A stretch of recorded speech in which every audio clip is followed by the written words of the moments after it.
अब मैं खुतबा सिदारत के लिए गुजारिश करूँगा सदर ऑल इंडिया शिया फसला बोर्ड हुज्जतुल इस्लाम आली जनाब मौलाना सैयद साइम मेहंदी नकवी साहब क़िबला आले गुफरान माप से कि आप तशरीफ़ लाएँ और अपना खुतबा सिदारत पेश करें। हज़रात अस्सलामु अलैकुम। सबसे पहले मैं उलमाए किराम, वाइज़ीन, ज़ाकिरीन, खुतबा, शुअरा और मजलिस आमलाए ऑल इंडिया शिया पसनल्ला बोर्ड और ओहदेदारान का मशकूर हूँ कि उन्होंने मुझे दूसरी बार खिदमत करने का मौका दिया। इसी के साथ साथ मैं स्टेज पर बैठे हुए तमाम उलमा, मोमिनीन और साथ ही साथ इलेक्ट्रॉनिक मीडिया, प्रेस मीडिया, नामानिगार, ट्रस्टियान मुग़ल मस्जिद और बम्बई पुलिस का शुक्रगुज़ार हूँ कि जिन्होंने हमें ये इजलास करने का मौका दिया और नहायत ही अच्छे अंदाज में हमारा ये प्रोग्राम हो रहा है। साथ ही साथ मैं मजलिस इस्तक़बालिया के सदर जनाब फ़खरुल हसन साहब और नायब सदर जनाब सरदार नवाब साहब और करम अली साहब का भी मशकूर हूँ कि उन्होंने दिन रात एक करके इस जलसे को कामयाब बनाने में हमारी मदद की। और ख़ास तौर से हकीकत तो यह है कि अगर मैं ये बात जुमला न कहूँ तो ये नाइंसाफ़ी होगी कि इस पूरे इजलास को कामयाब बनाने में हमारे दो भतीजे खतीब अकबर की यादगार फ़ख्र मिल्लत जनाब यासूब अब्बास साहब और जानशीन खतीब अकबर जनाब एजाज अथर साहब और उनके तमाम नौजवान साथियों की बदौलत आज हम इतना अजीम प्रोग्राम कर पाए। मौलाना ज़हीर अब्बास साहब तो ज़ाहिर है कि हमारे इस इदारे के नायब सदर हैं, रूह रवां हैं। इनकी नुमाइंदगी हमारे लिए बहुत ही कीमती है। अज़ीज़ान मोहतरम, चूँकि दामन वक्त में गुंजाइश नहीं है कि मैं पूरा खुतबा आपकी खिदमत में पेश करूं, ज़ाहिर है तहरीरी शक्ल में खुतबा आपके सामने है, आप उसको मुलाहज़ा फरमा लेंगे। मैं दो एक बातें चूँकि ज़िम्मेदारी है इस बिना पर कहना चाह रहा हूँ। अक्सर व बेशतर हमसे ये सवाल किया जाता है और मीडिया ये पूछती है कि ये बताइए शिया पसनल्ला बोर्ड को आपने क्यों बनाया और कब बना। अजीज़ों, मैं ये बात बता देना चाहता हूँ कि आज़ाद हिंदुस्तान में जब से हिंदुस्तान आज़ाद हुआ उसके बाद से कानून हिंद ने हमें मुकम्मल आज़ादी दी अपने मज़हब के उमूर में। नतीजा क्या होता है कि एक मंजिल वो आती है जब 1972 में मुसलमान मुत्तहद होने की बात करता है और एक मुस्लिम पर्सनल लॉ बोर्ड बनाता है। हमने ये समझते हुए कि ये मुसलमान हैं, हमने उनके साथ इश्तराक किया, लेकिन नतीजा क्या हुआ कि उन्होंने हमारे साथ वो सलूक किया कि जो जनाब यूसुफ के भाइयों ने जनाब यूसुफ के साथ किया था। हम हाशिए पर आ गए, फिर भी हमने उनका साथ नहीं छोड़ा। अब ये बदकिस्मती की बात है कि पर्सनल लॉ बोर्ड में, मुस्लिम पर्सनल लॉ बोर्ड में वहाबियों का गलबा था। हम देखते रहे, सदर पर्सनल लॉ बोर्ड से हम गुफ्तगू करते रहे, नतीजा कुछ नहीं निकल रहा था। लेकिन तारीख ने अपने औराक को पलटा और 2004 का वो मौका आया जब बरेली मसलक के उलमा ने एक मर्तबा कहा हम अपना पर्सनल लॉ बोर्ड बनाएंगे जिसका नाम पर्सनल लॉ बोर्ड जदीद रखेंगे। अजीज़ों, पर्सनल लॉ बोर्ड जदीद बन गया। लुत्फ की बात तो ये है कि उसमें मेंशन ये हुआ, यानी ज़ाब्ते तहरीर में ये बात आई कि इस बोर्ड में हम किसी शिया को दाखिल नहीं करेंगे। वहाबी अगर ये कहे कि हम शिया को दाखिल नहीं करेंगे तो हम समझ लेंगे कि वो हमें मुसलमान नहीं समझता है। अब सुन्नी भी मुसलमान ये कह रहा है कि शिया मुसलमान नहीं है। आप बताइए, हमारे पास के बाद कोई चारा था?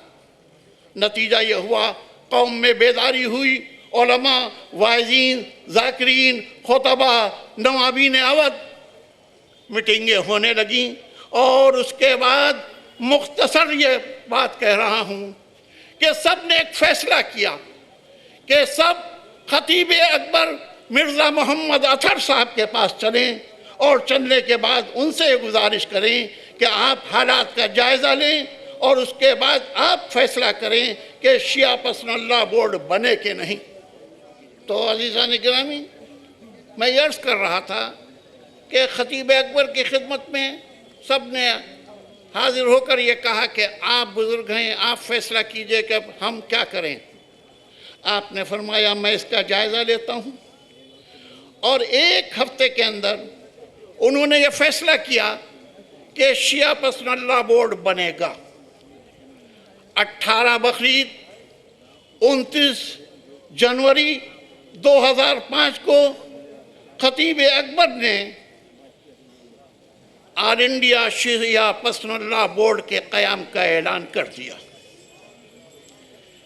और वो पहले सदर की हैसियत से हमारे सामने आए और उन्होंने शिया कौम की बागडोर को संभाला। उन्होंने लखनऊ में, दिल्ली में, इसी बम्बई में शानदार इजलास किए जिसके गवाह आप हजरात खुद भी हैं। लेकिन ये हमारी बदकिस्मती है कि उनकी हयात ने ज़्यादा वफा न की और 26 फरवरी को 2016 को वो दुनिया से रुखसत हो गए।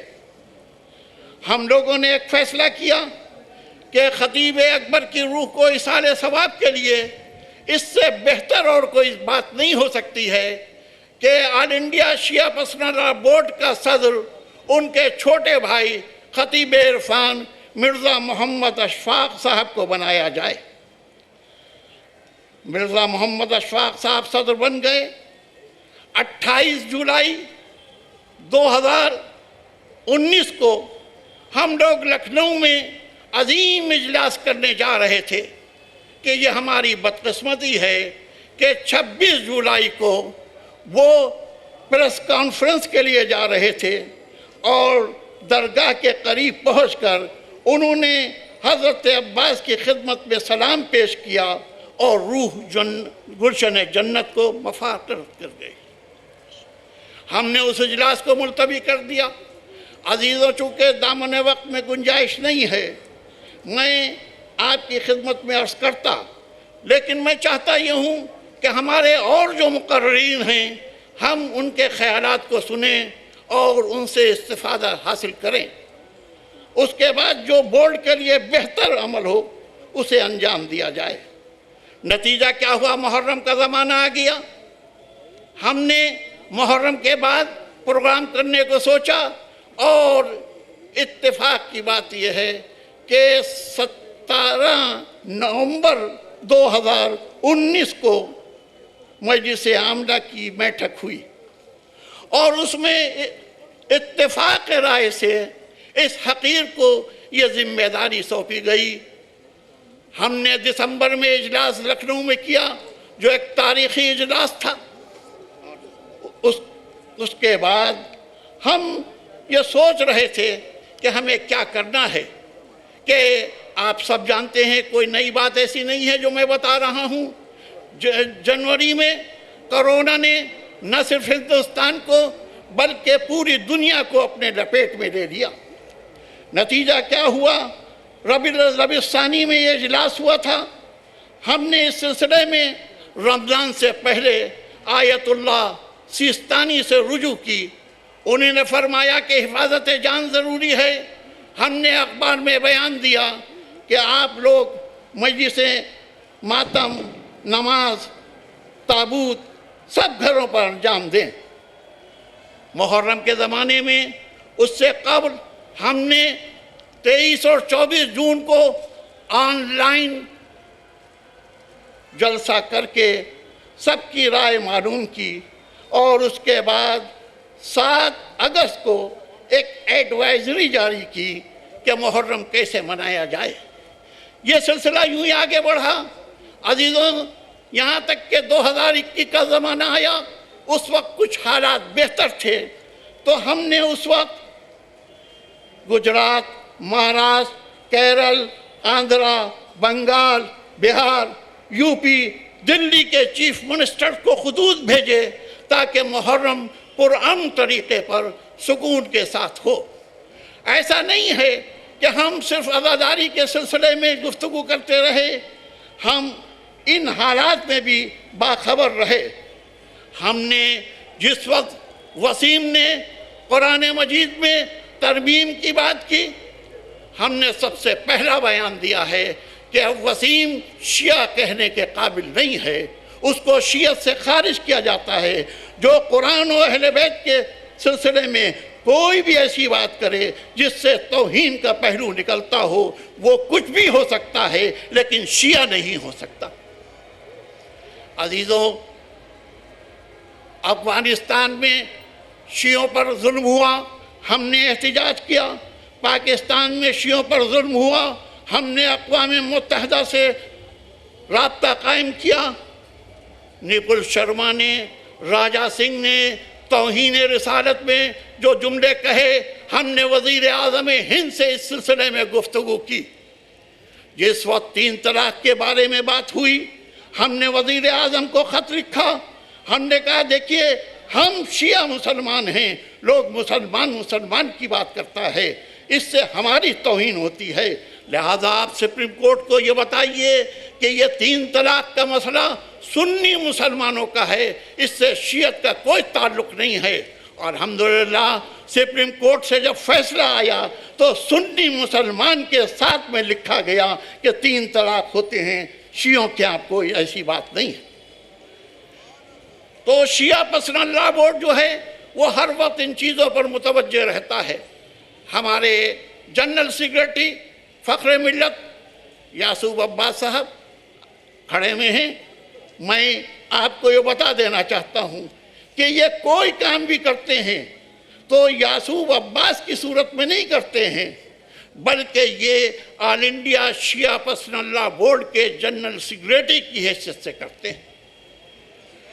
इन्होंने लखनऊ में इमाम बाड़ों की तामीर के सिलसिले में हुकूमत से जो मुकाबला किया, हम लोग काम करते हैं, शोहरत नहीं करते। इन्हीं ने काज़बैन को बनवाया, इन्हीं ने मलका आफाक की करबला को बनवाया, इन्हीं ने शाह नजफ का नाम जो बदला जा रहा था उसे फिर से शाह नजफ कराया। हम लोग जो खिदमत हो सकती है वो करते हैं। मेरे अजीज़ों, मैं आप देख रहे हैं खुतबे सिदारत मेरे हाथ में है। चूँकि इत्तेफाक की बात ये कि मेरे ही हाथ का लिखा हुआ है, लिहाजा मुझे इसकी ज़रूरत नहीं है कि मैं देखूं। और बात को चूँकि मुख्तसर करना चाह रहा हूँ, इसलिए बस इतना कहना चाह रहा हूँ कि आज हमारे सामने एक सवाल ये है, हमसे लोग पूछते हैं कि शिया पसंद अल्लाह बोर्ड क्या करेगा। तो मैं उनको बता देना चाहता हूँ, 2019 के खुतबे सिदारत में मैंने ये बात कही थी, आज फिर दोहरा रहा हूँ कि देखिए, शिया पसंद अल्लाह बोर्ड आपका बोर्ड है। अगर आप उसको ताकत देंगे तो यकीनन वो जहाँ चाहेगा, जिससे चाहेगा टकरा जाएगा। इसके लिए तरीक़ेकार क्या होता है, मैं आपसे गुजारिश कर रहा हूँ कि आप अपने अपने ज़िलों में, अपने अपने सूबों में ऑल इंडिया शिया पसंद अल्लाह बोर्ड की ब्रांचें बनाएं, ताकि जब हर ज़िले से, हर सूबे से शिया पसंद अल्लाह बोर्ड की आवाज़ आएगी तो हुकूमत को सोचना पड़ेगा। चूँकि आज हुकूमत ताकत की बदौलत लोगों के सामने झुकती है, फैसले ताकत की वजह से होते हैं। और आपने देखा, अभी 1 महीने पहले की बात है, आपने मुझे दोबारा मुंतखब किया। मैंने दिल्ली में प्रदेश अध्यक्ष, बिहार में सदर, आपके महाराष्ट्र में सदर सेक्रेटरी, गुजरात में सेक्रेटरी, यानी जो जो बेहतर इंसान नज़र आए उनको मुंतखब करके जिम्मेदारी दे दी है और ये कह दिया है कि आगे आप बॉडी बनाएं, इंशाअल्लाह ये आपकी खिदमत शिया पसंद अल्लाह बोर्ड करेगा। मैं आखिर में उन तमाम उलमा से माजरत ख़्वाह हूँ जो बेरुजात से तशरीफ़ लाए हैं, उनकी शायद वो खातिर जो होना चाहिए थी हम न कर सके। ये सारी जिम्मेदारी मैं लेने पर तैयार हूँ। जो कमियाँ हैं और जो अच्छाइयाँ हैं वो सब हम अपने जनरल सेक्रेटरी फ़ख्र मिल्लत यासूब अब्बास के हवाले करते हैं, जो सच्चाई है। और चूँकि सदर की जिम्मेदारी भी कुछ होती है, लिहाजा मैं समझता हूँ कि इससे बेहतर और कोई रास्ता नहीं है कि मैं आपसे माज़रत करूँ कि शायद मैं वो खिदमत न कर सका जो मुझे खिदमत करना चाहिए थी। आखिर में मैं अपने तमाम उलमा और तमाम मोमिनीन से ये गुजारिश करूँगा कि अच्छा यही होगा कि एक प्लेटफार्म पर एक आवाज़ के साथ अगर हम हुकूमत के सामने कोई मुतालबा भी करेंगे तो यकीनन वो चीज़ काबिल कबूल होगी। मैं नहायत ही माज़रत के साथ आपकी खिदमत में ये बात कह रहा हूँ और उम्मीद ये करता हूँ कि आप जब भी किसी मौके पर जहाँ भी मुझे याद फरमाएंगे, मैं आपकी खिदमत के लिए हाजिर हूँ। वस्सलामु अलैकुम।